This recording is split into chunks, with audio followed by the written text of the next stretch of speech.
Goldilocks. ஒரு காலத்தில் அடர்ந்த காட்டின் ஓரத்தில் ஒரு அழகான சிறுமி வாழ்ந்தாள். அவளுடைய தங்க நிற முடிகள் சூரிய ஒளியில் ஜொலித்ததால் அனைவரும் அவளை பார்த்தவுடன் கவரப்பட்டார்கள். அந்த சிறுமியின் பெயர் கோல்டிலாக்ஸ். கோல்டிலாக்ஸ் மிகவும் இனிமையான குழந்தைதான். ஆனால் சில நேரங்களில் கொஞ்சம் சுட்டித்தனமும் அதிகம். அவள் விளையாட வெளியே போகும் ஒவ்வொரு முறையும் அவளுடைய அம்மா சொல்லுவார், அன்பே, பின்புற தோட்டத்திலே விளையாடு, காட்டுக்குள் போகாதே. ஆனா கோல்டிலாக்ஸ் தோட்டத்தில் விளையாடி விளையாடி சலித்தாள்.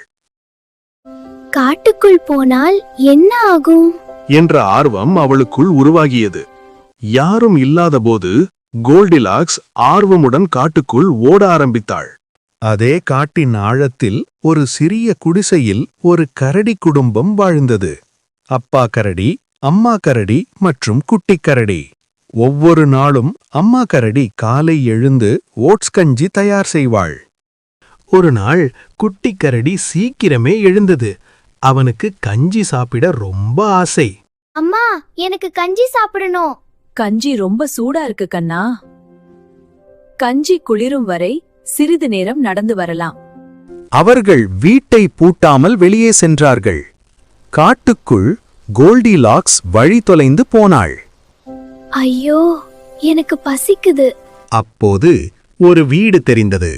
அது கரடி குடும்பத்தின் வீடு. அவள் கதவை தட்டினாள். யாராவது இருக்கீங்களா?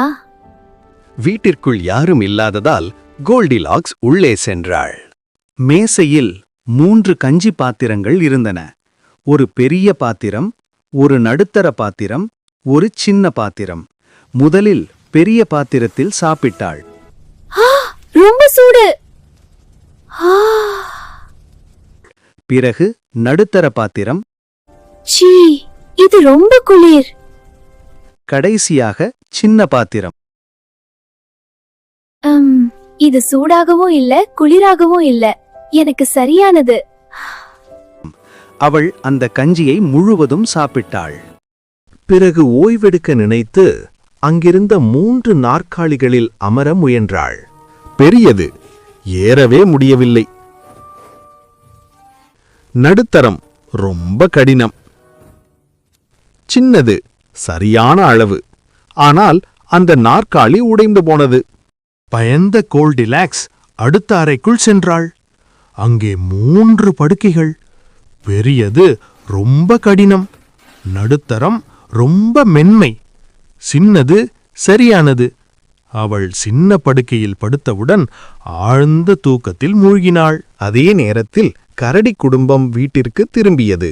அப்பா கரடி சொன்னார், யாரோ என் கஞ்சியை சுவைத்திருக்கிறார்கள். அம்மா கரடி, என் கஞ்சியையும் யாரோ தொட்டிருக்கிறார்கள். குட்டி கரடி அழுதான். யாரோ என் கஞ்சிய முழுவதும் சாப்பிட்டுட்டாங்க. பிறகு நாற்காலிகளை பார்த்தார்கள். குட்டி கரடி மீண்டும் அழுதான். என் நாற்காலி உடைந்துடுச்சு. அழாதே குழந்தையே, நாங்க புது நாற்காலி வாங்கி தருவோம். பிறகு படுக்கை அறைக்குச் சென்றார்கள். குட்டிக்கரடி படுக்கையில் ஒரு சிறுமி தூங்கிக் கொண்டிருந்தாள். குட்டிக்கரடி கத்தினான். அந்த சத்தத்தில் விழித்த கோல்டிலாக்ஸ் முன்னால் 3 கரடிகளை பார்த்தவுடன் அவள் பயத்தில் ஓடினாள். திரும்பி பார்க்காமல் ஓடினாள். அந்த நேரத்தில் அவளுடைய பெற்றோர் அவளை தேடி காட்டில் வந்து கொண்டிருந்தார்கள். அவர்களை பார்த்தவுடன் கோல்டிலாக்ஸ் ஓடி வந்து அம்மாவை கட்டிப்பிடித்தாள். நாங்கள் ரொம்ப கவலைப்பட்டோம். இனி நான் உங்களிடம் சொல்லாமல் எங்கும் போக மாட்டேன். அந்த நாளிலிருந்து கோல்டிலாக்ஸ் நல்ல ஒழுக்கமான கருணையுள்ள குழந்தையாக மாறினாள். இனிதே கதை முடிந்தது. என் கதை உங்களுக்கு பிடிச்சிருந்தா சப்ஸ்கிரைப் பண்ணுங்க. மேலும் அழகான கதைகளுக்காக பெல் ஐக்கனை அழுத்துங்க.